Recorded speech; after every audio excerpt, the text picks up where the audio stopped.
Então, nesta lição, vamos tratar de um mal que afeta drasticamente os relacionamentos humanos, que é deslealdade. Deslealdade pode ser definida como traição da confiança, quebra de aliança, desonra da amizade e infidelidade. Então, deslealdade aí pode ser aplicado, por exemplo, para casamentos, onde há traição, né? Mas nós vamos ver no âmbito do reino de Deus, nós vamos ver no âmbito da igreja. Eu não vou focar deslealdade no casamento, em uma aula à parte.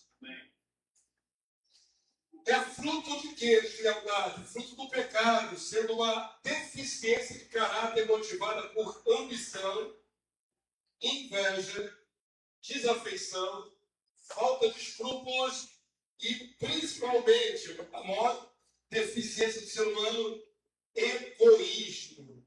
O egoísmo motiva todas as outras demais mazelas da alma. Vamos lá. Exemplo de deslealdade. Análise. Eu catei, na ocasião, um exemplo bíblico de deslealdade. Eu vou ler e eu vou ter que parafrasear, porque senão eu tenho que abrir muitos textos. O rei Davi, que tem por característica sua lealdade a Deus e aos seus liderados, sofreu com a deslealdade de alguns da sua própria família. Seu sobrinho Joabe, que deveria lhe ser leal, pois tinha sido honrado por Davi como comandante do seu exército, por motivos pessoais, desonrou a aliança feita com Abner e matou traiçoeiramente. Aí está muito resumida a história, então preste atenção que eu vou parafrasear. Seria legal se eu tivesse que ler essa história. Meus irmãos, o enredo que aconteceu na Bíblia não tem um filme. Daria um ótimo filme, daquele filme de intriga palaciana. Então, vamos lá. Joabe é sobrinho de Davi. Ok? Esteve com Davi desde o passado, na cabeça de Adulão, quando ele fugia de Saul. Quando Davi não era ninguém, Joabe era parente dele, estava junto com ele. Quando Davi se tornou rei, colocou Joabe, então, na posição elevada de capitão de seus exércitos. Então, é sobrinho de Davi, ok? Para dar um contexto histórico, para Davi assumir o reino, quem teve que morrer? Quem teve que morrer de Davi? Saul. O rei Saul não foi morto, Jonas não foi morto. E eles foram mortos, e já havia Davi recebido unção na cabeça para reinar tem 17 anos. Quando Samuel foi na casa dos pais de Davi e jogou ócio na cabeça do menino ruivo que veio do campo. Mas Davi, de fato, só assumiu a realeza sobre parte do povo de Israel depois da morte do rei Saul. Então preste atenção para você entender o contexto da intriga palaciana. A casa de Saul continuou existindo, descendente de Saul. Isbosete, filho de Saul, não foi morto. Quem morreu foi Jonatas, junto com Saul. Lembram essa história? Isbosete, então, teve o apoio de Abner. Comandante do exército de Saul ficou do lado do herdeiro. Estão entendendo? Enquanto isso, Davi começou a reinar só sobre Judá. Quem dava apoio a Davi era só a tribo dele, a tribo de Judá. Então ficou dois reinos. A casa de Saul, ainda com Isbosete, e a casa de Davi, ali como rei daquele povo de Judá. São dois do mesmo grupo, do povo de Israel, só que divididos em duas facções, digamos assim, rivais. Isso não dá um filme, irmão? Mas eu gosto de um filme de capa e espada, de história. Muito interessante. E eles começaram a entrar em guerra. A família de Saul e a família de Davi. Pela hegemonia do reino. Nessa ocasião, então, o descendente de Saul, Isbosete, resolveu cobrar de Abner, o comandante, que ele teria tido um caso com a concubina do pai dele. Essa é a intriga. Oh, Jesus. Por causa de mulher, naquela ocasião, Ele se ofendeu muito de Abner ter tido um caso com a concubina do seu pai falecido. Lembrando que os reis tinham suas esposas oficiais e ainda tinham as concubinas. E não era uma questão muito só de honra matrimonial, não, irmãos. Lembram? Quantas mulheres teve Salomão, por exemplo? 1000 mulheres. Nem todas eram mulheres oficiais. Muitas delas eram concubinas. Pelo menos 300 concubinas. O negócio era nesse nível naquela época, na esfera da realeza. Então, qual era o problema? Quando um rei morria, as esposas desse rei e as concubinas ficavam com o novo rei. Era assim que funcionava, porque era uma questão de honra. Agora, dominar sobre a casa do rei falecido. Estou dando contexto para vocês histórico, ético, moral da época. Então, o Isbosete ficou muito chateado de Abner, seu capitão, ter tido relação com a concubina. Pelo menos assim ele acusou. No texto eu não vi se ele realmente se envolveu com a concubina de Saul. E aí ele acusou Abner. Abner, então, ficou com muita raiva de Isbosete, parafraseando aqui, ele diz: estou do seu lado, eu fiquei do lado do seu pai Saul, estou do seu lado te apoiando contra Davi, e você me acusando? Então, com essa raiva que ele teve, ele falou: agora eu vou apoiar Davi. Resolveu mudar de lado, Abner. Vou dar o teu rei na mão de Davi. A raiva que ficou. Segundo a palavra, Isbosete nem pode retrucar Abner, porque tinha medo dele. Então, imagina que o camarada era casca grossa, né? Esse Abner. Houve um contexto de briga entre eles. Então, antes disso, houve briga entre a família de Davi e a família de Saul. E essa briga era resolvida, às vezes, na peleja mano a mano, não é? E às vezes numa disputa. Se encontraram, então, as tropas de Davi com as tropas do rei Saul, né, com Abner à frente, e eles fizeram uma espécie de rinha para ver quem ganha. 12 jovens do lado de cá iam pelejar a espada com 12 jovens do lado de cá. Já viu que o negócio era esquisito naquela época, né? E eles mataram-se uns aos outros, foi todo mundo. Aí começou uma briga generalizada entre os dois grupos. Um dos irmãos de Joabe resolveu, então, já estava a tropa de Davi estava ganhando a tropa do rei Saul. Um dos irmãos de Joabe resolveu correr atrás do capitão Abner. E Abner com uma lança na mão. E falou para ele: que você está correndo atrás de mim? Sai daí, rapaz. Se desvia de mim. Ele falou: não, vou te pegar. Estou parafraseando. E nessa eu vou te pegar. Abner, que era mais experiente, e enfiou a parte de trás da lança no busto do irmão de Joabe. E traspassou o rapaz. E ele morreu na hora. Isso aí causou, lógico, não é? Uma reação em Joabe. O irmão morto pelo outro capitão. E aí eles não conseguiram pegar Abner, fugiu, mas ficou esse ranço entre eles. Nós estamos entendendo aí a história. Então Joabe perdeu o irmão ali naquela briga lá e ficou com ódio de Abner. Ódio. Esse é o pano de fundo. Davi, por sua vez, quando Abner resolveu abandonar Isbosete e passar para o lado de Davi, ele pediu garantias, foi lá no reino de Davi, representando, né, o outro reino, e Davi o recebeu com tranquilidade. O texto enfatiza que recebeu em paz. Davi queria a aliança com Abner. Amém? Porque isso ia consolidar o reino das mãos de Davi. E ele foi recebido em paz, foi tratado com banquete, como chefe de Estado, tudo direitinho, bonitinho. Joabe não estava presente nessa ocasião. Estava em outra batalha. Quando Joabe volta, Abner já tinha feito uma aliança com Davi, de passar o reino todo para mão de Davi. Então já estava tudo consolidado, tudo certo. E Abner saiu ali como um negociador hábil e tudo mais.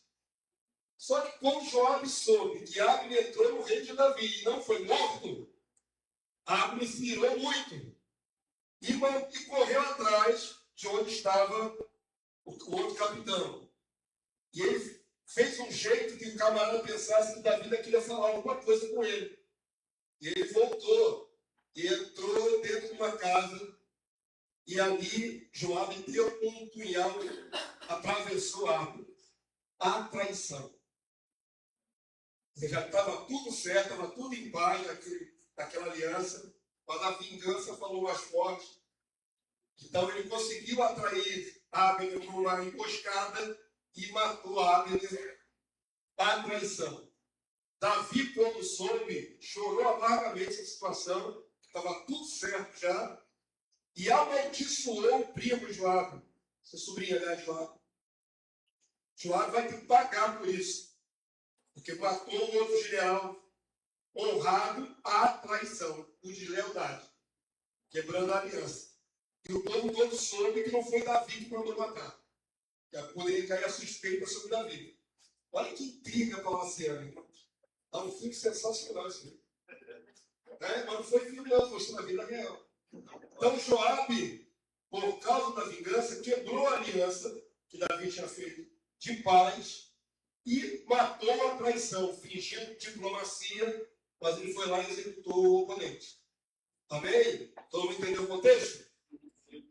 Então aqui, ó, no momento que ele mata o outro capitão, tornando, pois, Abner a Hebron, Joabe tomou a parte, foram conversar no interior da porta, para lhe falar em segredo. Ó, tem um negócio para te falar. E ali o feriu o homem e ele morreu. Agindo assim Joabe em vingança do sangue de seu irmão Azael, que o outro tentou não matar. Mas matou. E aí houve aqui então um acerto de contas. Mas como foi a traição, ficou muito ruim para Joabe. Tem até uma foto aqui na novelinha, você viu a novelinha? Da Record? Olha o outro sendo traspassado aqui, ó. Bem cruel, né? Então Davi, ele nunca perdoou Joabe. E até na hora da morte, ele encomendou a Salomão que depois vingasse o que Joabe fez. Eu vou morrer, mas Salomão, você meu filho, Joabe não pode descer a sepultura em paz. A vingança continuou no ar, dentro da família. Todo mundo entendeu o negócio, como é que funcionou? Por causa de uma deslealdade. Avança aí para mim. Alguma pergunta? Dúvida? Está clara a história, não está? Segundo o episódio que Davi sofreu de lealdade do próprio filho. Essa é clássica, né? De Absalão. Como foi dito, Davi sofreu de lealdade dos seus próprios filhos. Absalão e Adonias. Adonias também tentou tirar o reino do pai. No caso de Absalão, que chegou a se rebelar e destronar o próprio pai, a traição foi mais grave. A deslealdade de Absalão começou antes do golpe, quando ele já desviava o povo de ir consultar o rei Davi, se colocando como melhor, querendo uma honra que não era sua, depreciando seu pai. Aí tem a aplicação. Depreciar o líder diante dos liderados é um sintoma de lealdade. Lembra de autoridade e submissão que eu estou desde a primeira aula, né? Se surgir contra aquilo que Deus estabeleceu como autoridade, está se insurgindo contra o próprio Deus. Correto? É esse princípio bíblico. Então, o que esse bonitão aqui, o Absalão fez? Absalão, ele era um bonito, segundo o padrão bíblico, tinha uma cabeleira vasta, uma cabeleira bem pesada, e essa cabeleira vai dar o fim dele, né? Ele vai morrer, porque ele vai ficar preso pelos cabelos de uma árvore, da fuga.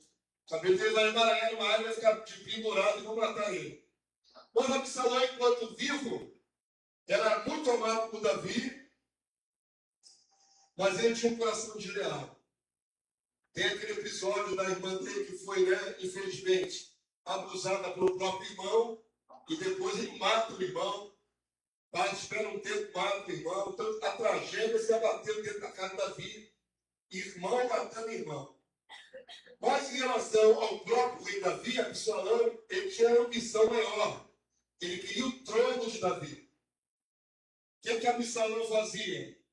Quando o povo tinha uma demanda, por exemplo, 2 colonos lá em Israel estão disputando terra, isso era assunto do governo, do Estado. Eles iam com a demanda diante do rei, para o rei decidir quem tem direito ou não. O que Absalão fazia? Quando as pessoas iam na fila para entrar no palácio, para pedir orientação ao rei, ele falava assim, se eu fosse eu te dava vantagem. Eu acho que eu julgo melhor do que o rei Davi. Ele tentava desviar o fluxo da honra de Davi para ele. O desleal desvia a honra. Pode estar entendendo? Usava a figura do filho para falar pelo pai. Então você não desvia de honra. O que Jesus nunca fez, não é isso? Compara com Jesus. Jesus sempre honrou o pai. O pai é que bom, o pai é maior do que eu. O filho obedece o pai. O que Absalão fazia era o contrário. Era a honra do pai. Dizer, não, eu sou mais inteligente. Se eu pegasse a causa, eu ia resolver você. E não deixava as pessoas chegarem até Davi, que era o rei. Esse desvio do fluxo da honra é a característica do desleal. Então, a deslealdade de Absalão começou antes do golpe. Antes de ele tomar posse, querer tirar o pai do governo, e já estava minando, já estava diminuindo a figura do pai. Vamos ler aqui um pedacinho do texto, 2 Samuel 15, de 2 a 6. Mais uma intriga palaciana terrível, né? Que dá um enredo de drama muito forte. Como é que um filho faz isso com o próprio pai? Diga, minha irmã.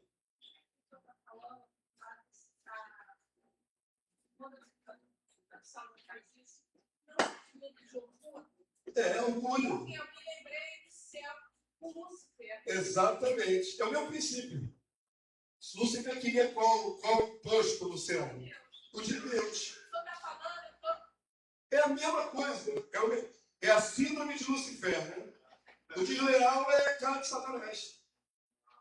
Porque ele não aceita quem está no governo, ele não aceita quem está no poder. Ele quer exercer o poder. Então ele começa a minar, a fazer rebelião. Exatamente isso que Absalão fez. Vamos ler aqui o texto, a base? Levantando-se Absalão pela manhã, parava a entrada da porta, e a todo homem que tinha uma demanda para vir ao rei a juízo, o chamava Absalão assim e dizia: de que cidade és tu? Ele respondia: de tal tribo de Israel é teu servo. Então Absalão lhe dizia: olha, tua causa é boa e reta, porém não tens quem te ouça da parte do rei.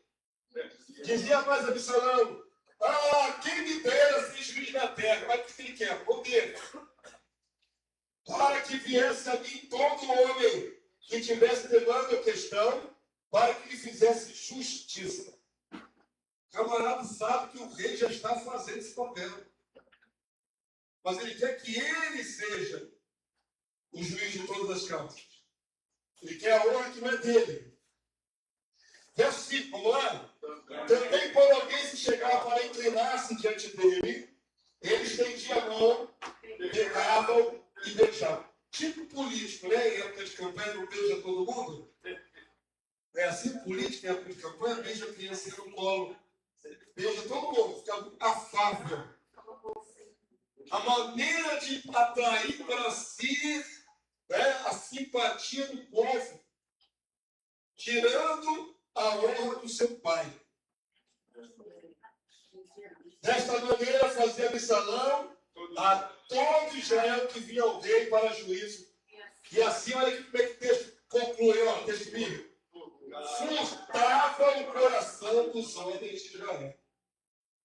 Todo mundo entendeu, tá claro, né? A estratégia dele era ir ganhando simpatia do povo. Isso era o princípio do golpe. Mais adiante, ele vai se sentir fortalecido o suficiente para dar o golpe de Estado no pai. E o pai sai fugido com alguns dos nobres com ele, porque ele não queria bater de frente com o filho. Ele deixou o trono para lá e fugiu. Davi. Quando Absalão resolveu se insurgir. Então, aquilo que não lhe era digno, né? Ele não tinha aquele direito. Mas ele queria ele ser honrado. Como a irmã comparou muito bem com Satanás no céu. Ele não aceitou a posição que tinha e queria a honra de Deus. E é o que ele quer até hoje, né, irmão? Satanás quer ser adorado. Quer que os homens lhe prestem culto. Na semana passada tivemos uma aula tão interessante, mostrei aí o avanço do satanismo sobre a terra, né? Para que o diabo receba culto, adoração, veneração. Infelizmente, aquela aula da semana passada ficou sem som, não foi transmitido, que era ter feito lá no programa, e nós perdemos aquela aula. Não está online. Foi a única aula que perdemos nesse trimestre. Vamos lá, vamos lançar. Alguém quer fazer pergunta, comentário? Está todo mundo consciente, né? O que é uma deslealdade. Amém? Ninguém quer fazer nenhum comentário, não? Por enquanto, não. Então, vamos lá. A comparação imediata é com Satanás e com Judas, né? O que motivou o querubinho Lúcifer a ir tentar usurpar o lugar do próprio Deus? E os anjos que anuíram a conspiração e foram expulsos por Satanás? Não foi a inveja? Fora Satanás, o maior traidor na história da humanidade foi Judas, o que traiu Jesus. Alguns pensam que a interessante de Judas era a causa nacionalista, mas foi o mal em Judas. Tem gente que defende Judas achando que Judas era o mais fiel dos apóstolos. Ele queria que o Cristo assumisse o poder.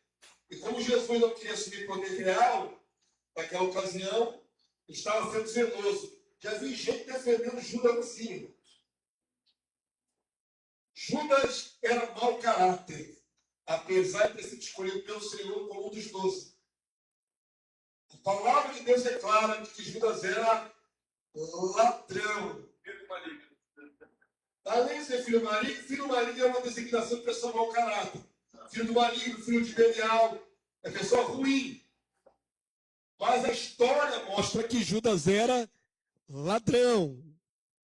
Só o fato de ser ladrão já desqualifica ele como uma pessoa de bem, né? O camarada roubava do dinheiro que era da coleta. É um típico desviador de verba. Bem parecido com os atuais no Rio de Janeiro, né?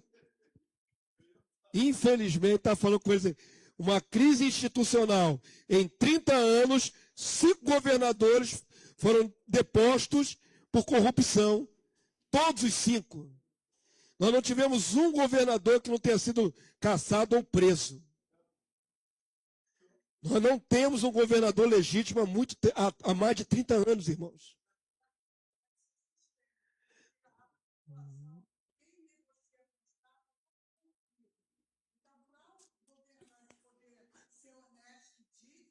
Ah, meu irmão, pois é.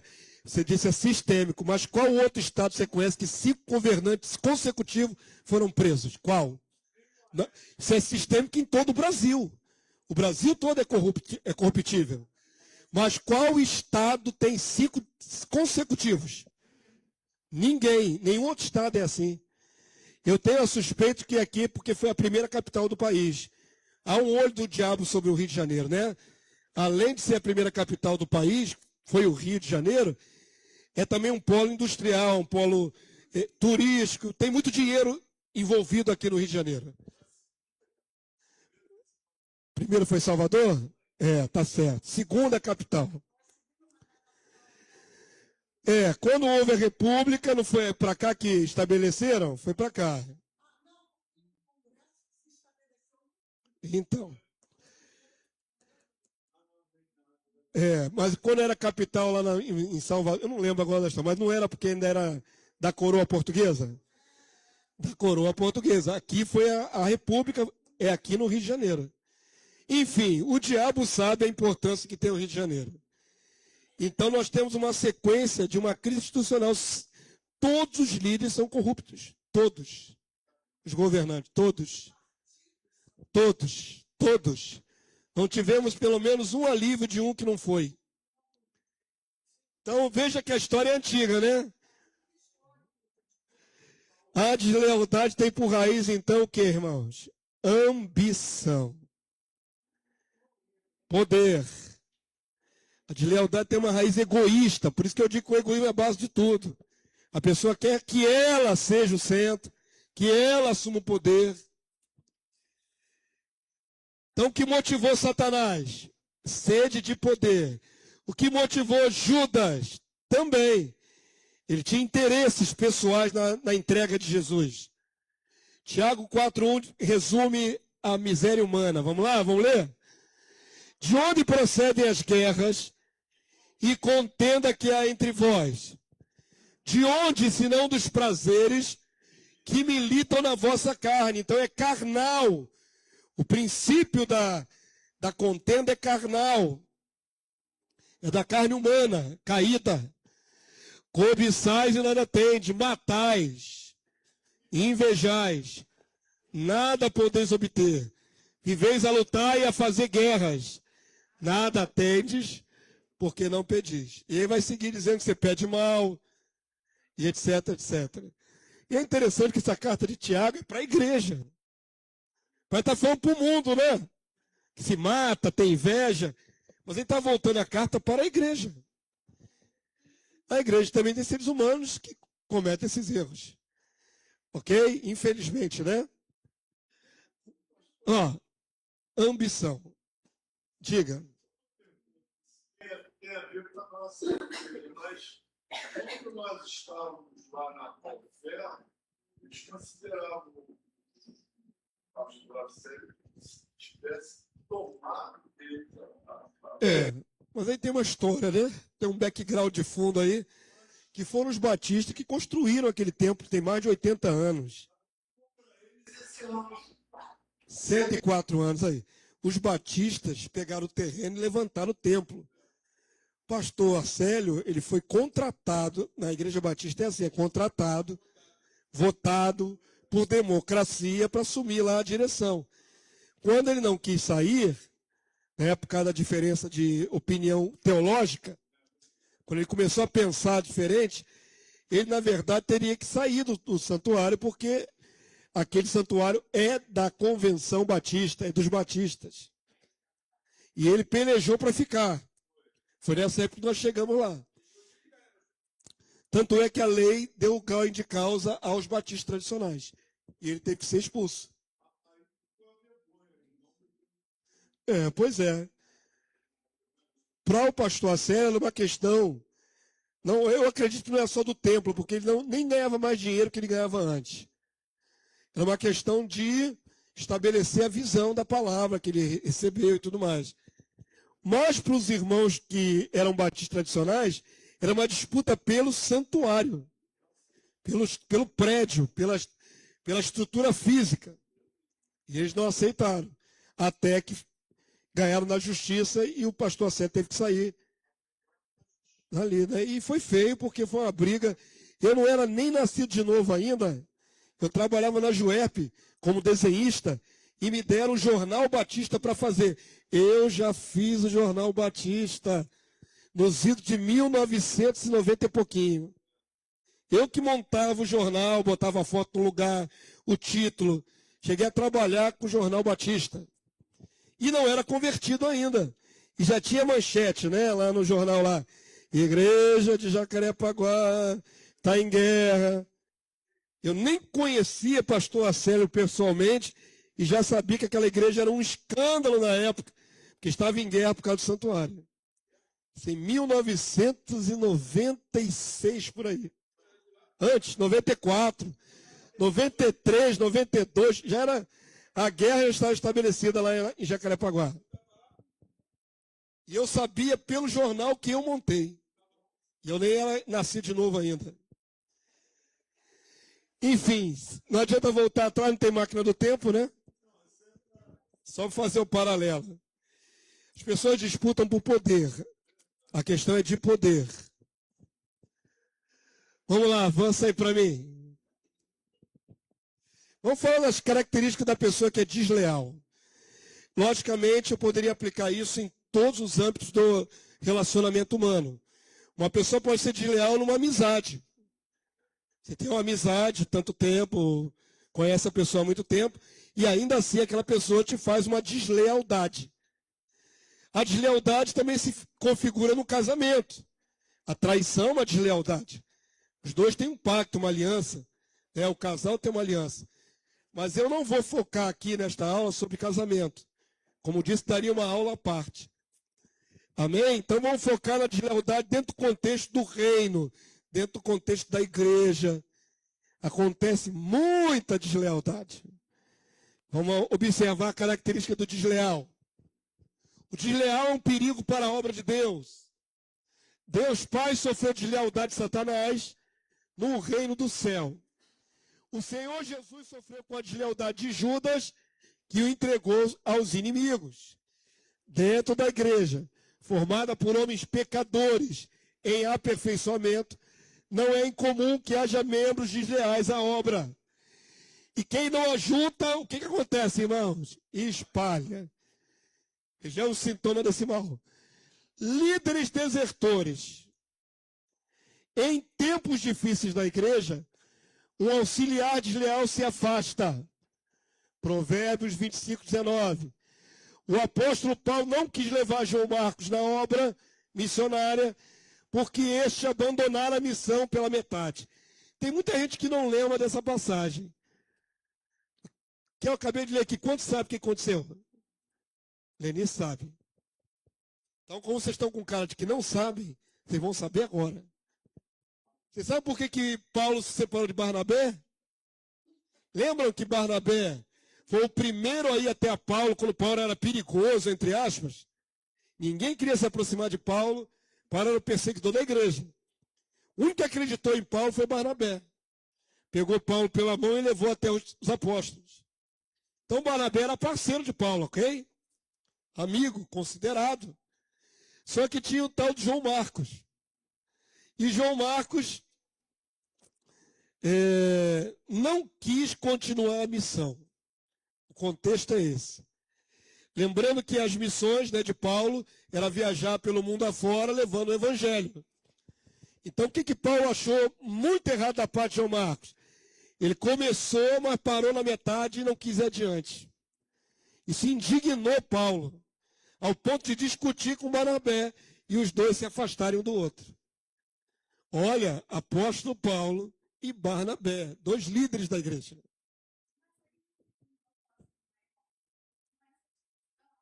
Paulo foi com Silas, e depois Barnabé com João para o outro lado, e a palavra continuou. Mas isso aí é o princípio errado. Eu estou entendendo. Sempre tem um propósito maior, mas eu vou pegar o gancho do que a irmã falou. Eu vou lhe pegar o gancho do que a irmã falou. Você sabe o que acontece no meio cristão evangélico, principalmente evangélico? Ele cresce por divisão. O que é uma característica do povo cristão evangélico. A igreja católica se acha a igreja única, certa e verdadeira, porque com todos os erros dela, com todas as apostasias, engano, heresia, ela é uma. E tem um líder, o Papa. Ela é uma. Quem não é alinhado com essa unidade é tirado fora. Certo? É tido como facção. Mas a igreja católica no mundo todo, ela é uma. E como é que é o povo cristão evangélico? Múltiplas vezes dividido. Desde a reforma protestante. Então, quando eles olham para nós, eles acham um bando de seitas, filhos das seitas. Que é um monte de seitazinha separada uma da outra. E é uma realidade, irmãos, infelizmente, vamos focar na igreja evangélica brasileira, cresce por divisão. Está junto, uma liderança, brigam, discutem, tem alguma desavença, alguém tem inveja um do outro, separam. E aí o propósito é que vai criar mais uma igreja. Mas e aí? Foi legítimo isso? Crescer por divisão? Aí separa, forma dois impérios. Esse aqui resolve também ter briga interna, separa mais uma vez. Multiplica mais uma vez para uma outra denominação. E assim vai se espalhando por divisão. E ninguém se entende.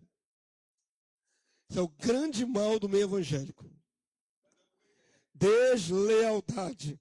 Normalmente é por ambição financeira. Normalmente. Normalmente é por ambição de poder. Uma maldição terrível, né? Vamos dizer que toda a igreja evangélica é maldita? Está debaixo de maldição? Triste, não é triste? Mas não é a realidade? Essa é a realidade brasileira. Não há unidade, só divisão.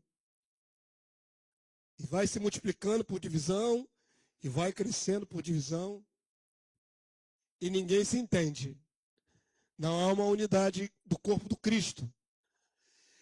Vamos para aquele episódio lá que Paulo ficou muito arara com Marcos, João Marcos, vamos lá. Alguns dias depois, disse Paulo a Barnabé, voltemos agora para visitar os irmãos por todas as cidades, nas quais anunciamos a palavra do Senhor. Paulo queria fazer uma nova empreitada missionária, voltando nas mesmas igrejas que ele plantou, para fortalecer as igrejas. Para ver como passam. Verso 37. E Barnabé queria levar também a João, chamado Marcos. Olha só, mas Paulo não achava justo levarem aquele que se afastara desde a Panfilha, não nos acompanhando no trabalho. Oi? Panfilha é um local. Panfilha não é algo que significa nada, é um local. A partir daquela região, João Marcos não foi mais. É uma cidade, um lugar. Ele se afastou, ele não quis continuar a obra. Paulo achou isso totalmente errado. Por motivos quais não está na Bíblia. Qual o motivo que ele resolveu não continuar a missão? Estava em missão, estava em obra missionária. Aí, o que aconteceu por causa disso? Houve entre eles tal desavença que vieram a separar-se, Paulo e Barnabé. Então Barnabé, levando consigo Marcos, navegou para Chipre. Mas Paulo, tendo escolhido Silas, o substituto, partiu encomendado pelos irmãos à graça do Senhor. Paulo está debaixo da graça. O recuo de Barnabé para Chipre não diz que está debaixo da graça. Uma desavença por causa de alguém que retrocedeu, que recuou. Sabe Deus qual o motivo? Então vamos entrar num princípio aqui na obra de Deus. Quem põe a mão no arado não pode olhar para trás. Melhor não pôr a mão no arado. Melhor não pôr a mão no arado. De que uma vez tendo sido comissionado, chamado para alguma tarefa, obra, voltar atrás é desonra. Para o ponto eles brigarem, Paulo não tinha discernimento. Paulo não tinha discernimento da situação? Tinha. Todo mundo é de Cristo, mas houve grande desavença. Paulo tinha bastante conhecimento. Provavelmente, junto com Barnabé. Ele era um líder, eles tinham que obedecer ao Paulo. Sim, acho que houve uma desavença da liderança dele. Se foi por causa da liderança dele que Marcos recuou, está errado do mesmo jeito. Porque você não pode recuar porque você não concorda com a liderança. A obra do Senhor não pode sofrer esse tipo de revés. Estão aqui plantando igrejas. Imagina se cai no ouvido dos liderados que um missionário resolveu desobedecer o líder. Qual é o exemplo que está passando para as novas igrejas que estão sendo plantadas? O reino de Deus é baseado em autoridade de missão. Lembre-se da primeira aula. O reino de Deus é fundamentado em autoridade de missão. Manda quem pode e obedece quem tem juízo. Deus não colocou a liderança? Você reconhece a liderança como legítima? Então por que recua? Por que volta atrás? Entenderam? Toda desobediência contra a liderança constituída é desobediência contra Deus. Não é contra o líder constituído. Esse assunto é muito importante, né? Para os dias de hoje. Avança aí para mim. Lucas 9:61. Aqui, ó, isso aqui está a base de tudo. Vamos ler? Outro lhe disse: seguir-te-ei, Senhor, mas deixa-me primeiro despedir-me dos de casa. Mas Jesus lhe replicou: olha só, isso aqui é o princípio do Senhor Jesus. Ninguém, e aí ninguém tira qualquer exceção, certo? Ninguém que, tendo posto a mão no arado, começou a trabalhar para Jesus, olha para trás, é apto para o reino de Deus. Por quê? Uma pessoa que foi chamada e ela recua por qualquer coisa, ela vai abandonar a obra no meio do caminho. É simples assim. Perceba a diferença, eu sempre fiz aqui na igreja uma diferença entre ovelha comum e ovelha obreiro. Obreiro e ovelha comum são diferentes. Porque, por exemplo, vou dar um exemplo, tá? Bem prático. Eu não posso vir ao culto, por algum motivo, saúde, qualquer outra coisa.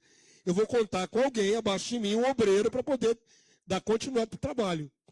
Aí eu encomendo para o pastor Manuel, mas ele está com problema de visão, não pode vir à igreja. Aí ele passa para um outro liderado, um líder aqui na igreja para fazer essa obra. Irmão Anderson, só exemplo, tá, varão? Irmão Anderson, tu está responsável em abrir o trabalho lá na igreja. Mas por algum motivo o Anderson não está afim. Ele não quer vir. Quem vai ser prejudicado? Quem serão os prejudicados? A obra, toda a igreja. Porque aquele que deveria fazer a obra recuou. E se ele recuou, não tem quem assuma a frente. A ovelha não vem pregar aqui na frente, não. A ovelha quer ouvir. Ela veio para ser abastecida. Quem está responsável em entregar é quem foi designado. Se esse que foi designado não vem, ou atrasa, ou some, qualquer motivo injusto, ele prejudica dezenas de pessoas, centenas, milhares. Não tem jeito, querido. O obreiro, ele é alguém comissionado para fazer uma obra. E ele tem que levar até o fim. Ele não pode recuar. Todo mundo entendeu? Nesse caso aí, do Marcos, o Paulo achou indigno dele continuar seguindo, porque ele abandonou a obra. Mas se Barnabé não tivesse insistido, ele não teria se tornado útil depois. Ele levou e depois melhorou. É bom fazer esse gancho, né? Marcos recuou anos depois, o próprio apóstolo Paulo chama Marcos. Então, mais adiante deve ter se redimido, deve ter mudado, amadurecido, né? De repente era jovem. Mas o princípio continua o mesmo. Quem recebeu responsabilidade no reino tem que levar até o fim. Não pode voltar atrás. Todo mundo entendeu? Avança aí para mim. Líderes que roubam. Dentre os 12 apóstolos estava Judas na tesouraria. Isso aí é a ironia das ironias, né? O ladrão tinha o acesso total às finanças. E ele roubava do dinheiro que era colocado ali no saquetel. O verdadeiro rato, né, no meio dos 12 ali era Judas. É a raposa para tomar conta do galinheiro. Obreiros mundanos. Os que amam o mundo de iniquidade abandonam a obra. Isso aqui são exemplos modernos, viu, irmão? Essa semana, sabe essa história aí da Paris, Erika Hilton, né? Que é a imitação da Paris Hilton. Essa aberração que fizeram de colocar um homem trans para ser secretário das mulheres, né? Na Secretaria das Mulheres. que houve um grande protesto de todas as mulheres contra isso? Sabe quem apoiou? Esse pastor aqui, ó. Ele apoiou. Ele é antigano, meio evangélico. O Tony de Paula. Se eu não me engano, ele era cantor, não era cantor? É o irmão dele. É o irmão dele. Osés de Paula. É famoso no meio pentecostal. Pois bem, esse irmão aí, o pastor Antônio de Paula, foi o responsável em que este homem trans assumisse a secretaria lá. Sabe o que a igreja dele fez? Tirou ele do pastoreio, expulsou ele. Tá certo. Destituiu o Antônio de Paula do cargo de pastor. A igreja não aceitou mais isso, não. Como é que um pastor vai apoiar um negócio desse? Do lado de cá tivemos no carnaval o pastor petista que foi lá abençoar o carnaval. Fazer a oração inicial para começar no sambódromo. Chega a ser triste, né, irmão? Ele tá rindo, tá todo mundo rindo. Achando muito cômico. Ali, olha aqui, olha aqui. Ah, Jesus, é uma apostasia sem limite. Ele foi lá abençoar o começo da festa diabólica do carnaval. Ah, Senhor, tenha misericórdia. Teve um colaborador de Paulo que também amou o mundo. Isso aqui são os obreiros, maus obreiros que amam o mundo. Porque Demas, tendo amado o presente século, isso aqui é amar o mundo, amar a vida, me abandonou e se foi para Tessalônica. Demas é o exemplo daquele que tirou o olho da obra, tirou o olho da missão, tirou o olho do reino e botou no mundo. No mundo é você mais feliz.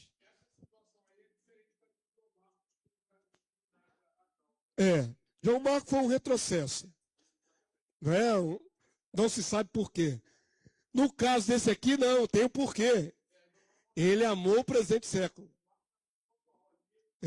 João Marcos foi restituído depois. Mas esse cara aqui não tem na história bíblica se ele foi restituído.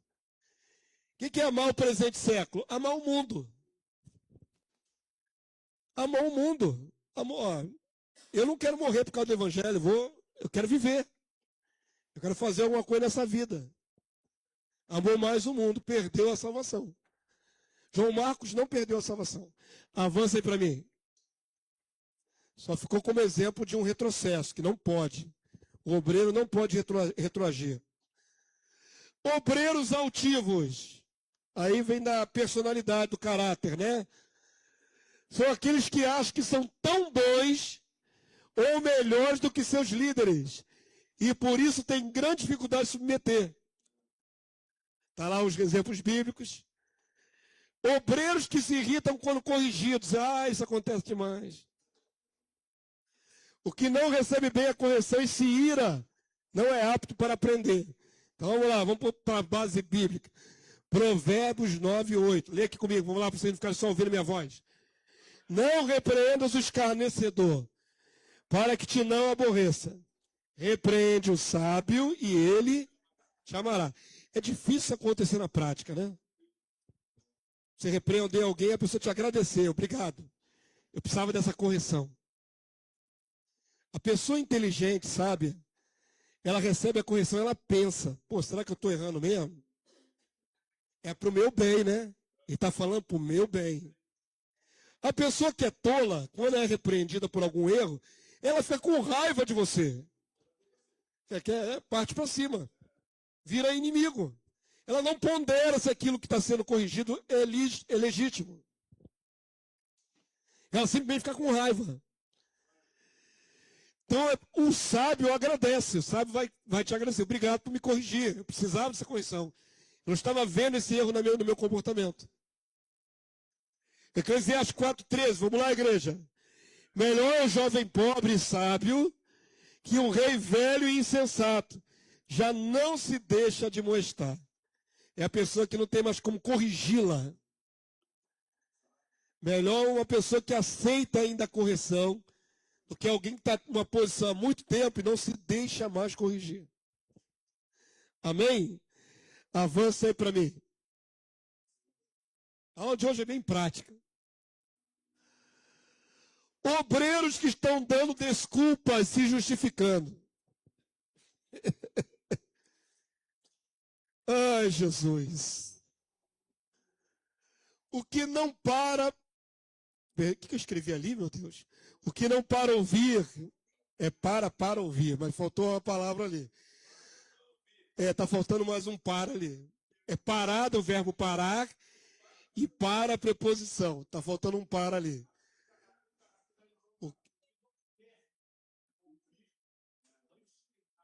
Então está mal construído aqui. O que não quer ouvir, antes tem várias argumentações, não obedecerá. É quando a liderança diz, vamos fazer assim, assado, e o camarada diz, não, eu acho que está errado. Está sempre errado, né? É como se ele soubesse sempre o que é melhor. Qual é a melhor direção? Obreiros que não cumprem promessa. Uma característica base de um servo é ter uma só palavra. Descumpridores são desleais. Isso é base. Já passamos por isso em outra lição, não foi? Do poder da sua palavra. Contratos verbais. Foi 2 lições atrás. Se você empenhou a tua palavra, você tem que cumprir. Ninguém está mandando você empenhar a sua palavra, mas se empenhou, tem que cumprir. E no caso de um obreiro, se ele é um obreiro que fala, mas não cumpre, ele já perdeu toda a honra e a dignidade dele como obreiro. Porque as pessoas não vão acreditar nele. Tiago, capítulo 1, verso 19. Vamos lá? Sabeis estas coisas, meus amados irmãos. Todo homem, pois, seja pronto para ouvir, tardio para falar, tardio para se irar. Então, quando recebe uma palavra, uma direção, primeiro tem que refletir, pensar no que está sendo dito. E não imediatamente se irá e retrucar. Esse é o problema. É que muita gente, antes de absorver a ideia, já está combatendo a ideia. Já está irado. Mas tem gente que bate pronto, né?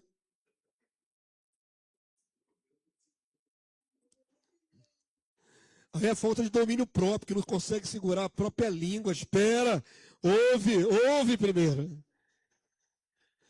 Se tiver alguma coisa a acrescentar, melhorar, criticar de maneira construtiva, vai ter um momento. Mas a pessoa que tem essa característica, ela já está na mente dela, mal está entrando as palavras, já está criando a contra-resposta já. Aí é um problema. Avança aí para mim.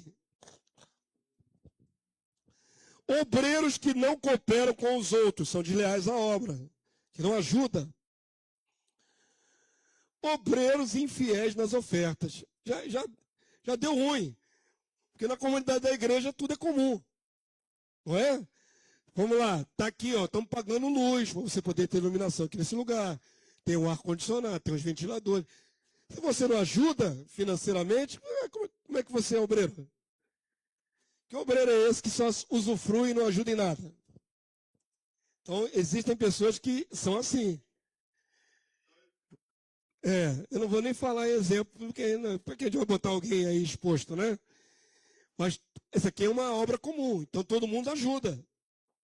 Tem exemplo? Vamos causar problema, não. 1 Coríntios 12, 21, igreja. Leia aí o texto bíblico. Não podem os olhos dizer à mão, não precisamos de ti. Nem ainda a cabeça aos pés, não preciso de vós. Ou seja, nenhuma parte desse organismo está independente do restante do organismo. Eu costumo fazer a figura da igreja local, como um barco. Só que esse barco não é movido a energia de combustível. Ele é movido a remo. Sabe como as galés antigas, da antiguidade, que eram todo mundo segurando o remo e remando? De todo mundo. Então, se você tem uma embarcação que só vai para frente, se cada um pegar na sua parte do remo, um do lado do outro, e fizer força para remar, se tiver alguns que abrem mão de ajudar, Alguém está fazendo mais força pelo outro que não está ajudando. Isso é deslealdade. Porque você está no mesmo barco, está sendo impulsionado para frente junto, mas está de braço cruzado. Enquanto do seu lado tem gente fazendo força. Aqui está fazendo força, esse do meio está de braço cruzado, o outro aqui do lado está fazendo força. Um está sendo desleal com a obra, porque por que se os outros dois podem, ele não pode fazer o empenho dele para que o barco vá para o mesmo destino?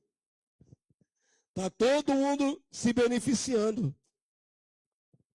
da impulsão desse barco.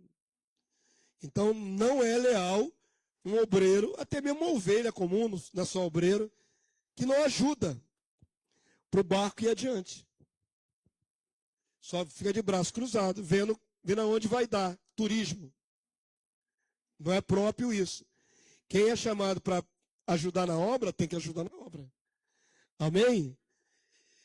Efésios 4,16. Vamos ler? De que todo o corpo, bem ajustado e consolidado pelo auxílio de toda a junta. Aqui, eu gosto dessa frase aqui, vamos lá? Segundo a justa cooperação de cada parte. Isso aqui é cada membro da igreja. Cada membro do corpo. Tem a parte da sua cooperação. E é justa. É justo que cada um tenha uma parte nesse negócio.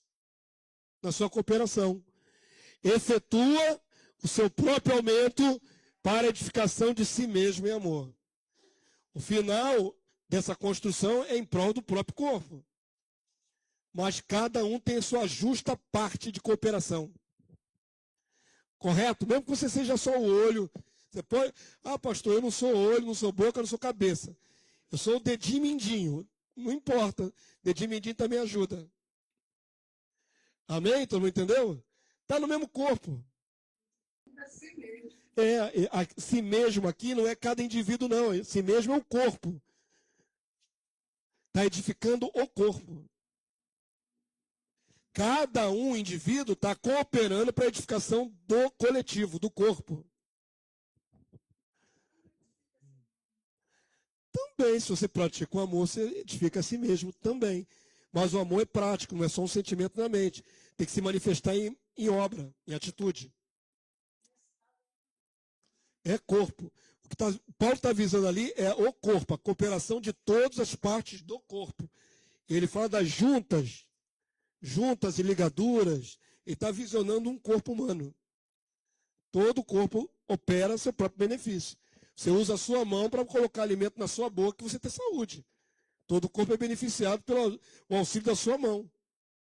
A sua mão trabalha para que o corpo seja beneficiado. Sua mente trabalha, sua boca mastiga. Cada parte do corpo faz sua parte.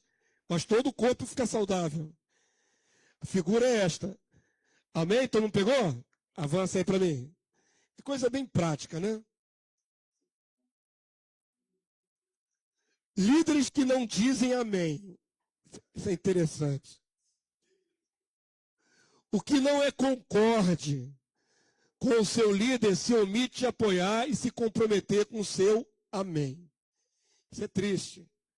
O amém é concordância. O desejo de Paulo é que cada congregação seja uma, como se fosse uma só alma. Essa é a unidade do corpo do Cristo. Então, quando há deslealdade na igreja, quando há alguma quebra desse princípio, o que acontece? Parte da igreja continua anuindo a liderança, a direção, e parte da mesma igreja rejeita a liderança, aquela direção. O que vai acontecer com esse corpo? Reino dividido não prevalece, não subsiste. Família dividida não prevalece, não subsiste. Então, é um prejuízo muito grande para a obra. Se parte anui e parte não apoia. Sendo que todos formam uma unidade.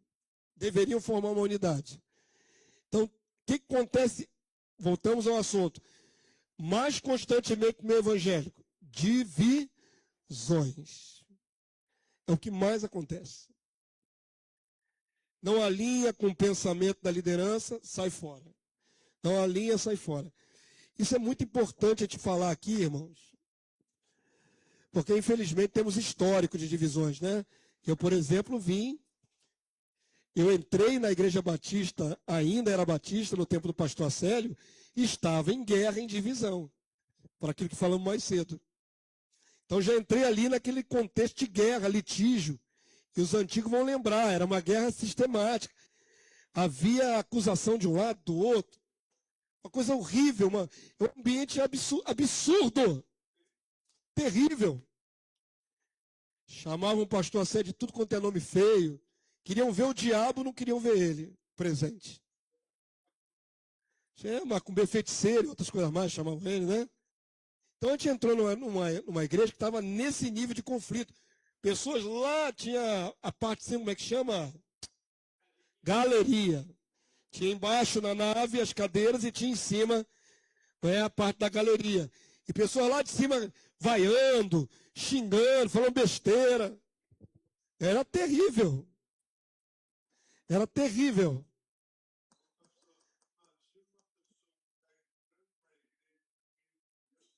Vê isso. Nós entramos nesse período, eu e Lenice. Fala, Doralice.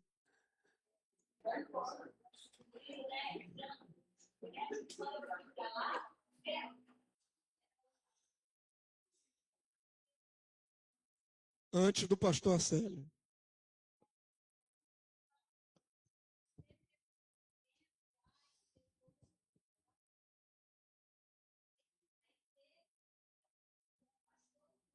Já teve briga antes do pastor Acélio.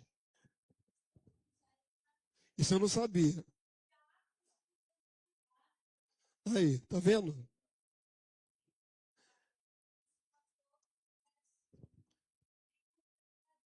Sim.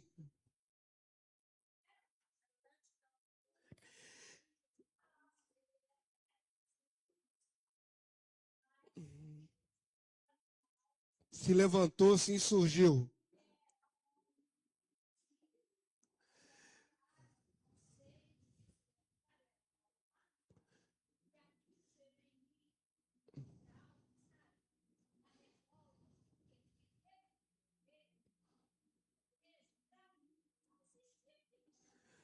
Aí, olha aí.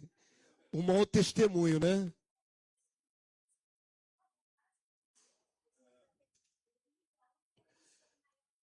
Irmãos.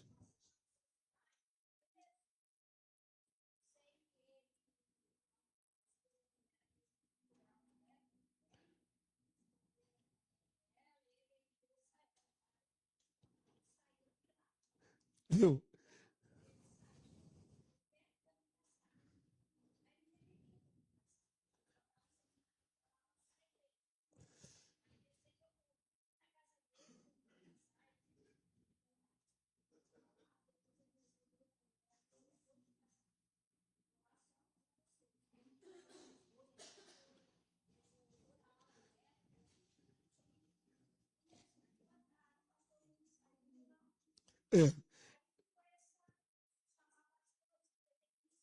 Tem essa vaga aberta.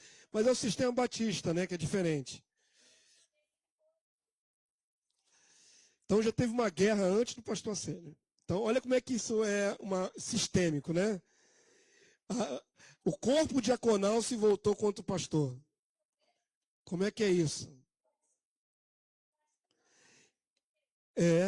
E você era nova convertida. Mas quando a gente chega na igreja, a gente tem uma ideia. O mundo é mau, mas dentro da igreja tudo é amor. Tudo é amor, todo mundo se ama. Você chega com essa ilusão na cabeça de que é um lugar paradisíaco, perfeito, tem o Espírito Santo. Mas tem seres humanos, pecadores dentro da igreja. Todo mundo é pecador dentro da igreja. Natureza humana continua dentro de cada um de nós, sendo trabalhada, mas continua. Aí quando há um conflito desse de interesses, não é o primeiro caso que eu conheço, viu? O próprio padre Lenice, que na década de 60, 70, contava casos de briga interna dentro da igreja batista, que era coisa de mandar cadeira um no outro, irmão. Violência. Barraco. Cadeirada, porque é discussão dentro da igreja. Então isso é antigo. Onde tem ser humano tem problema, né? Mas é uma doença. É uma doença. Nesse caso, foi o corpo diaconal que se levantou contra o líder. Só que na Igreja Batista, o sistema deles é democrático, como seria a República. É tudo por votação. O líder não é visto como um representante hierárquico de Deus. Deus não colocou ele ali. Quem colocou foi a membresia. Da mesma maneira que a membresia bota, ela tira. É pelo viés democrático. Eu estive numa igreja batista onde me converti, que tinham várias dessas sessões. Depois do culto da manhã, tinha a sessão para discutir assuntos administrativos. E quantas vezes eu vi discussão por causa de papel higiênico? Você imagina numa sessão assim, o pessoal discutindo, vai comprar, não vai comprar papel higiênico, pelo amor de Deus. O pastor, meu pastor antigo, ele queria, isso é comum no meio batista, viu, irmãos? Usar o santuário ou as dependências do santuário, quando algum membro morrer, coloca honra dentro da igreja. Até hoje é assim, em muitas igrejas não é assim. Traz o irmão morto, coloca dentro da igreja para fazer o velório na igreja.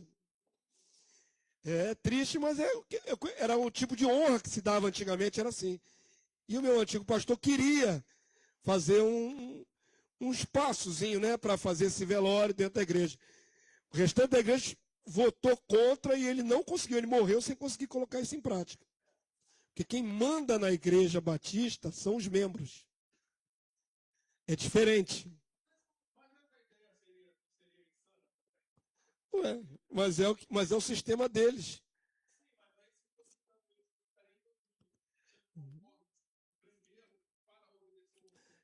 A democracia tem esse outro lado, né? Quando a democracia é nesse nível, é eles que mandam. Então a liderança não manda. Por isso fica esse carrossel de pastores passando pelas igrejas batistas. Se o camarada faz tudo que a membresia quer, ele permanece muito tempo. Mas se ele se colocar numa posição contrária à membresia, a membresia tira ele. É simples assim. Quem levantou a mão, Guaraciara? Estou falando com a segredo, né? Tem isso, quando eu estou moderno lá na igreja, ele foi pela igreja. E naquele dia não era o pastor presidente, não, era auxiliar. Foi velado dentro da própria igreja, hein? Do espaço da igreja. Mas é uma honra. É uma honra. Eu não sei se eu colocaria o corpo de algum irmão aqui dentro desse lugar, não. Tem gente que não gosta. Olha lá, outra lá. Tem gente que... só a urnazinha com a cinza. Olha o outro lá derivando. Vamos voltar porque é sério. Já derivou para gaiatice. Vocês entenderam qual é o problema, né? Na Igreja Batista rege o sistema democrático. Quem manda é a membresia. Então o líder, ele é líder, mas não é muito líder. Porque se ele falar qualquer coisa que a membresia não quer, ele é destituído. É simples assim. Na Bíblia você não vê assim. Você vê quem é líder foi instituído por Deus. Então tem que respeitar a instituição de Deus. Não tem como jogar contra o líder. Na Bíblia não tem. Aí tem que pedir a Deus que trate com ele, ué.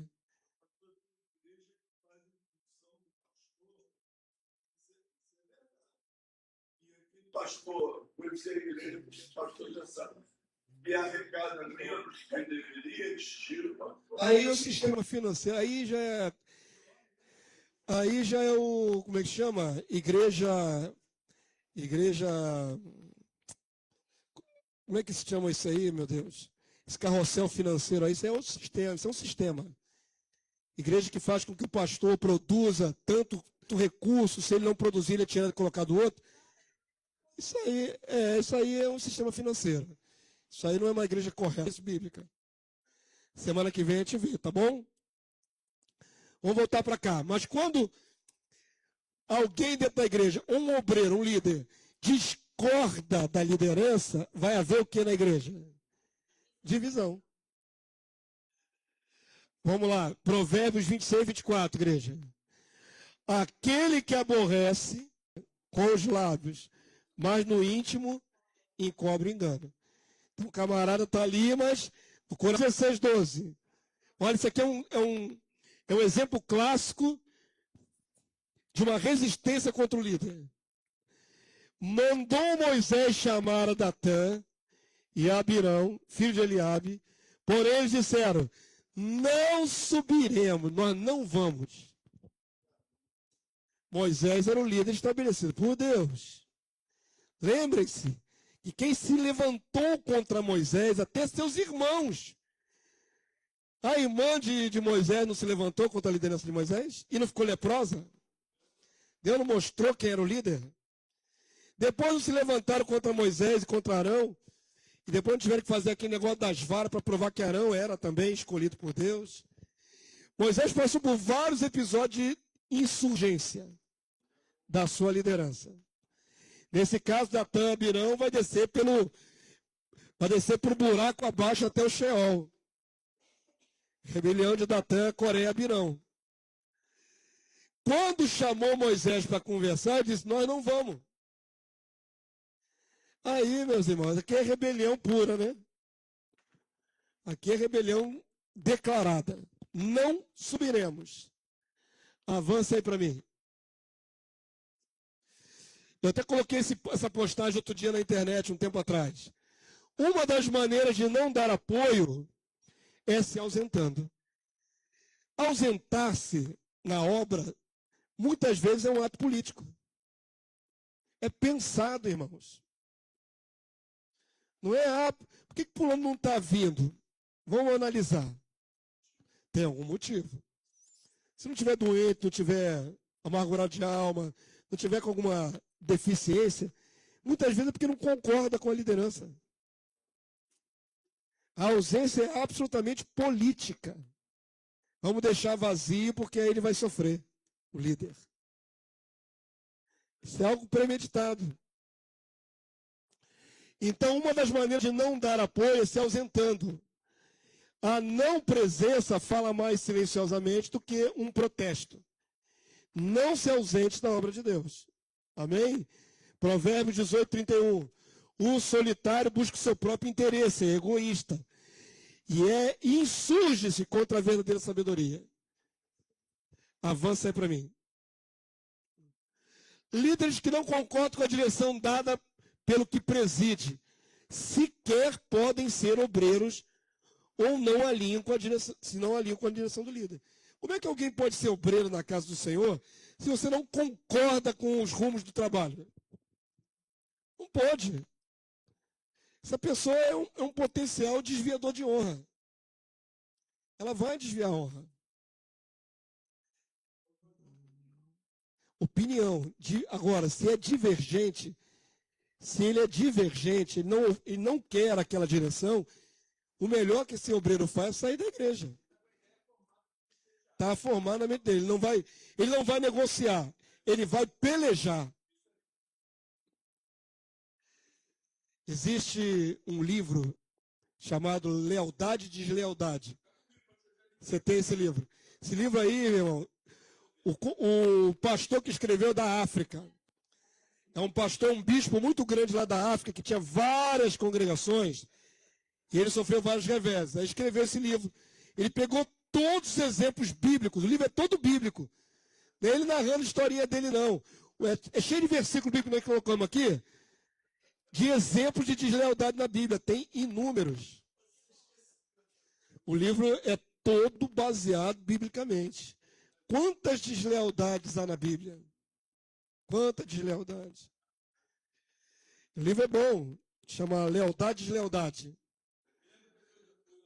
Ah, tá contigo, né? Tá bom.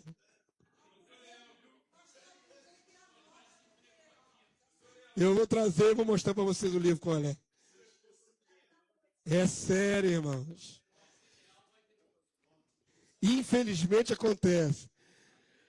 Amós 3,3. Por que é melhor que esse divergente saia? Porque se você não concorda, você sai. O que está errado, completamente errado. E nós já vivemos essa dimensão. Pessoas que são contrárias a você e ainda ficam no meio do povo fazendo sedição. Guerra.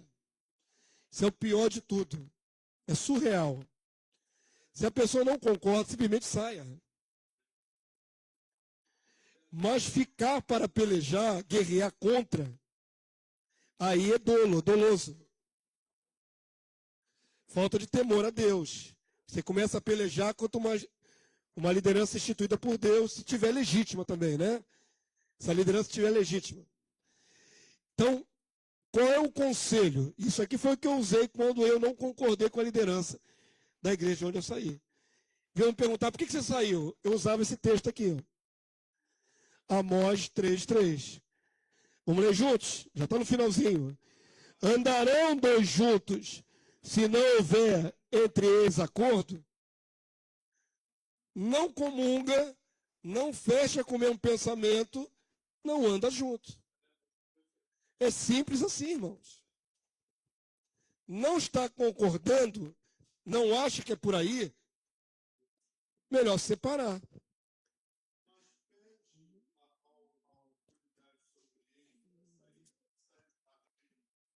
Aí vai ver com Deus, né? Se tiver justiça no que ele está fazendo, porque às vezes ele não tem justiça alguma, é só egoísmo, é só ponto de vista diferente. Quando uma pessoa entra numa congregação como a nossa, pequenininha, ela deveria ser exposta ao que a igreja pensa. Fazer uma entrevista com ela e dizer, ó, a igreja pensa assim, assim, assim, assado. Para ele saber o que ele está se anuindo, fazendo uma aliança. Não é? A aliança tem que ser preservada, não pode ser quebrada a qualquer momento.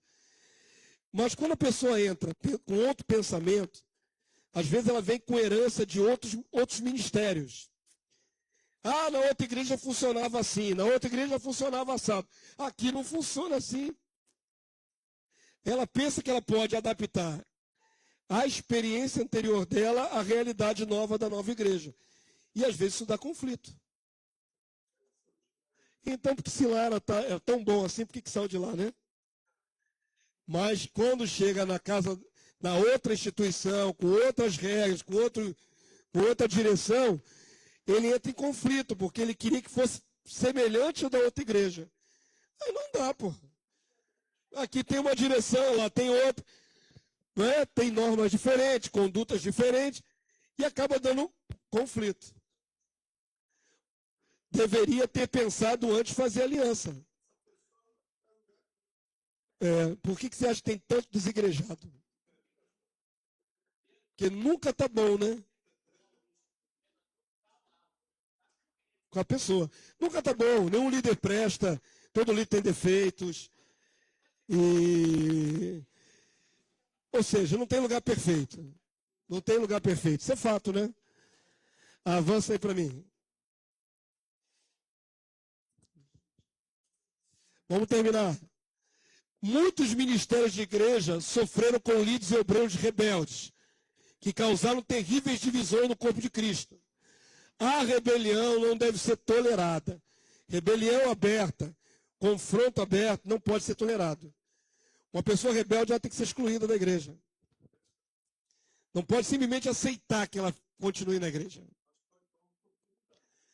Desde que ela se arrependa. Jesus deu muita oportunidade. Sempre dá oportunidade. Mas tem que se arrepender. Ela não pode ficar na igreja inimiga da própria igreja. Saia da igreja. É tão simples. Você não concorda com a liderança, saia da igreja. Não tem sentido você guerrear na igreja.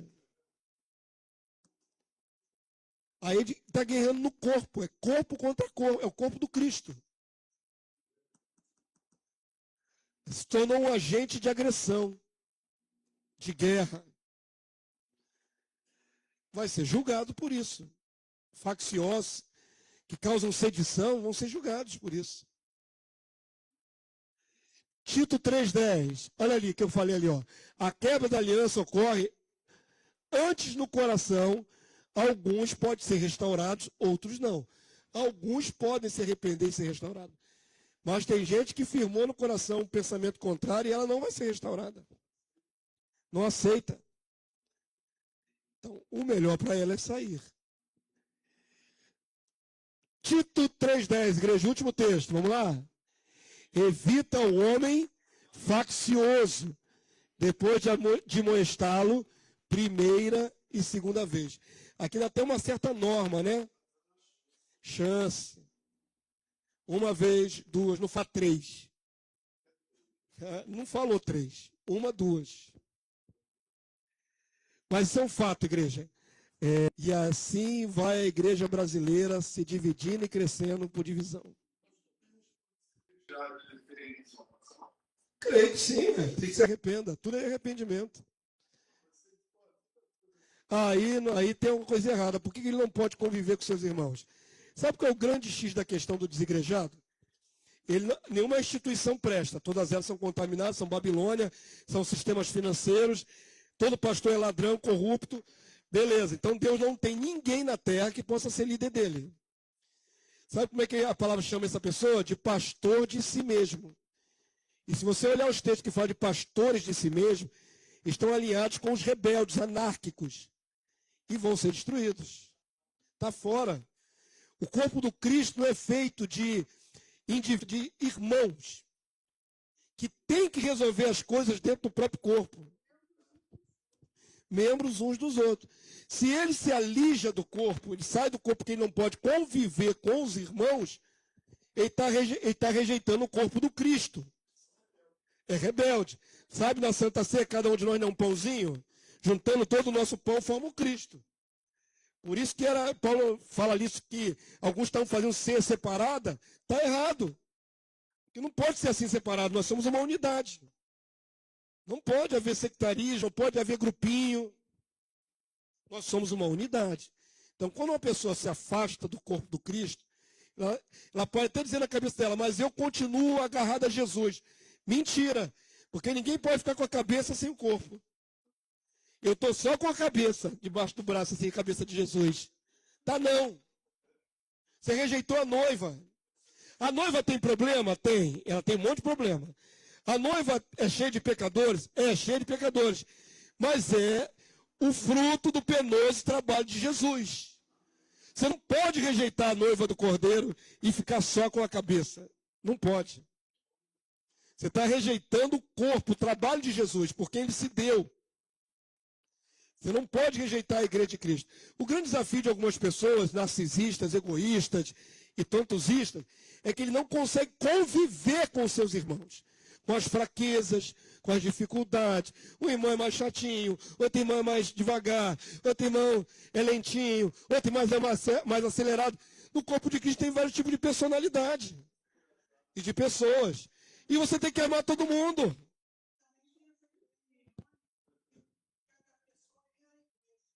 Então, ele faz essa ideia errada. Que ele falou, a ideia errada.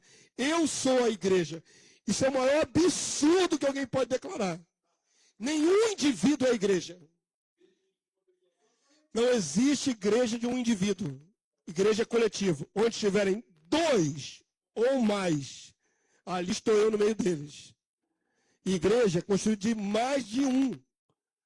Menos de dois não é igreja.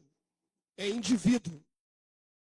Um indivíduo pode dizer, eu sou igreja. Você não é, não. Você é só indivíduo.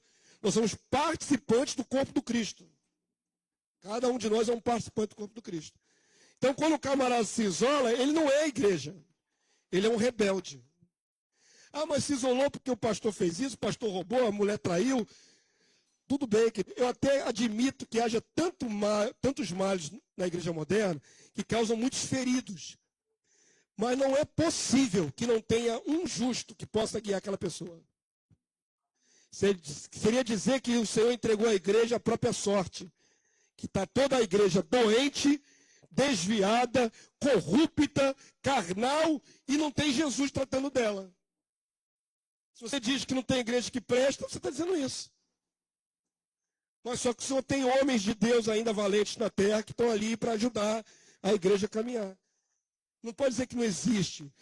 Já vi gente colocando na internet, na minha cidade não tem uma igreja que presta. Como é que é isso, gente? Como é que é isso? Igreja não é instituição, igreja são seres humanos. Será que não tem um grupo de irmãos que ora com veracidade? Que ora com verdade, que busca a Deus com sinceridade? Será que não tem um grupo de irmãos assim? Ah, mas nós não queremos ser igreja como essas instituições corruptas. Tá bom. Eu acho a ironia da ironia. Os desigrejados se juntam. Os desigrejados. O cara é desigrejado, junto com outro desigrejado. O que ele está formando? Um corpo. Certo? Cheio de problema. Mas ele não quer ser instituição. Nada de templo físico, nada de nome. Mas beleza. Ele juntou meia dúzia de desigrejados. O que ele formou? Uma congregaçãozinha. Daqui a pouco aquela congregação tem 30. Daqui a pouco aquela congregação não cabe na sala de mais ninguém. O que ele vai fazer? Vai arrumar um lugar. Mas ele é contrário a arrumar um lugar. Então vai reunir na praça pública. Reúne debaixo da ponte, pô.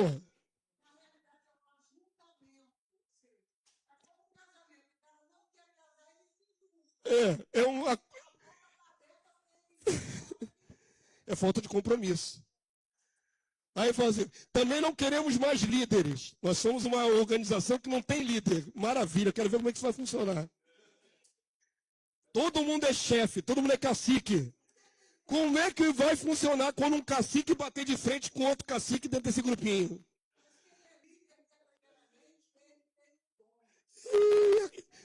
Tudo tem que ter liderança, gente. Oh, Jesus. É uma ironia. Ele pensa que pode fugir dessa instituição contaminada, errada, e formar um grupo que não seja, que seja diferente. Mas é um erro, porque vai ter seres humanos. Alguém tem que liderar. Se crescer o grupo, vai ter que ter um espaço para alugar, para poder juntar o grupo. Ah, não quero dar nome a esse grupo, é a igreja sem nome. Tá, beleza. Então, qual é o nome da sua igreja? O nome da minha igreja é Igreja Sem Nome. Pronto. Igreja dos desigrejados juntados. O desigrejado chega a ser irônico. É união estável. É só união estável, não é casamento. Pois é, Jesus não instituiu isso. Jesus disse que quem faz a vontade de meu Pai é meu irmão, minha irmã, é minha família. Ele formou uma família. Então, queridos, não justifica. Eu não acredito que não haja ninguém com quem você possa se juntar e formar uma unidade. Eu não acredito. Igreja primitiva, que é o nosso exemplo. Qual o exemplo da igreja primitiva? Sim. Os cristãos hoje, porque muitas coisas acontecem nessa igreja, porque cada um quer ser um líder, cada um quer olhar achando que ele pode fazer da forma que ele quer. E não é assim. Como é que a igreja primitiva... Pois é. E aí vem os líderes ilegítimos. Existem líderes ilegítimos? Existe. Camarada se rebela, falou, não quero mais ficar nessa instituição, eu vou abrir a minha igreja. Aí se lascou. Já vi acontecer, só para ironizar um pouquinho, o irmãozinho crente lá, ele resolveu abrir a igreja dele. Comprou um espacinho, que era uma garagem assim, e botou a filha para tocar o pandeiro, a esposa para recolher a oferta, e ele era o pastor. Ironicamente, a igreja se chamava Igreja do Arrebatamento. Botou a plaquinha assim, ele passava com o carro dele com aparelho de som anunciando os cultos. Você não via uma viva alma dentro daquela garagem, só ele, a esposa e a filha tocando um pandeirinho. Não durou muito, né? Depois virou o quê? Virou oficina. Virou padaria, virou oficina. A igreja do arrebatamento. Foi arrebatada antes da hora. Porque era ilegítimo. Deus não levantou aquela liderança. Não vai à frente nunca.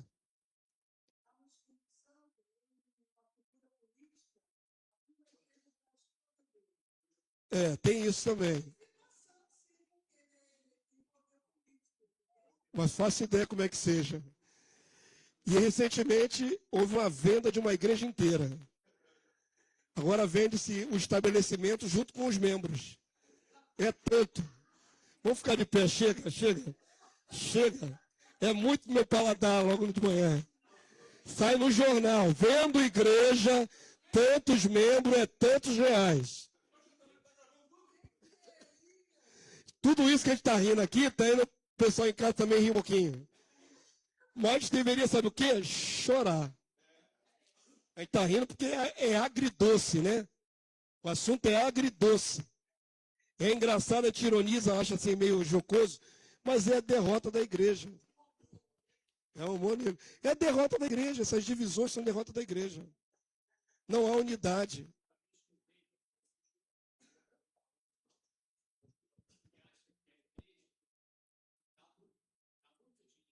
É.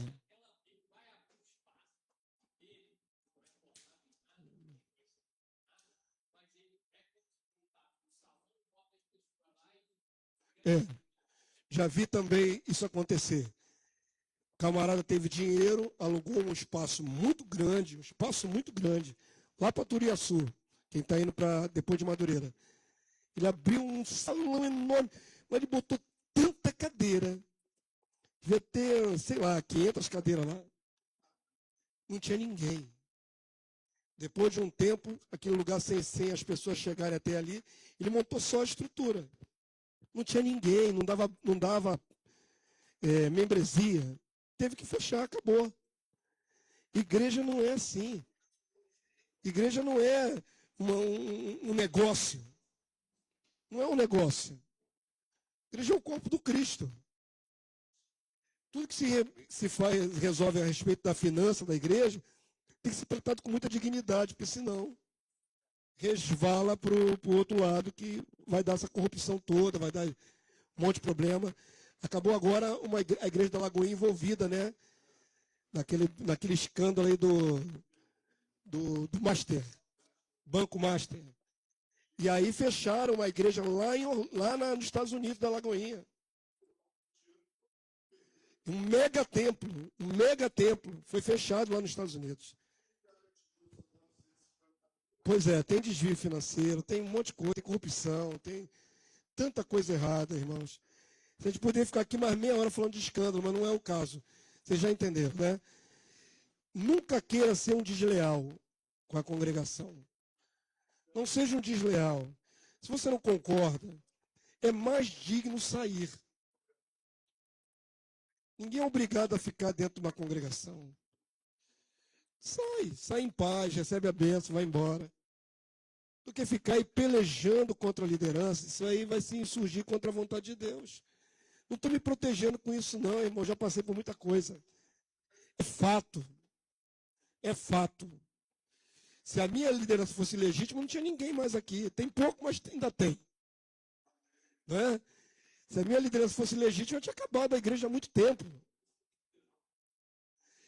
Não vai acabar enquanto estiver vivo. E enquanto estiver vivo e tiver gente para ministrar, eu ministro. Amém? Pai Santo, louvado seja o teu nome. Obrigado pela tua palavra, Senhor. Ela é o antídoto para o mal da nossa alma. Nós somos vacinados pela tua palavra com entendimento, sabedoria, para não cometermos pecados graves e não macularmos nossa própria salvação.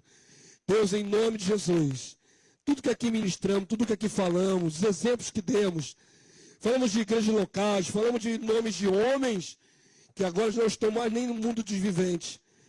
Mas, Senhor, que nada seja leviano, seja tudo para nosso entendimento, para nosso aperfeiçoamento. Nós não queremos debochar da desgraça, da tragédia, da divisão da igreja. Nós queremos, em nome de Jesus, gerar temor nos nossos corações, para jamais sermos protagonistas de divisão, protagonistas de deslealdade, desviando o fluxo da honra, Senhor. Abençoa-nos a ter esse entendimento. Dá graça aos teus eleitos. Que hoje possamos viver esse dia para o louvor da tua glória. E logo mais à noite estar aqui reunidos para adorar, sem impedimento nenhum na alma. Somente os pecados que infelizmente ainda cometemos. Mas possamos ser aceitos diante do Senhor. E o nosso louvor suba e a tua glória desça sobre nós. Em nome de Jesus. Leva os teus servos em paz, nós te agradecemos. Em nome de Jesus.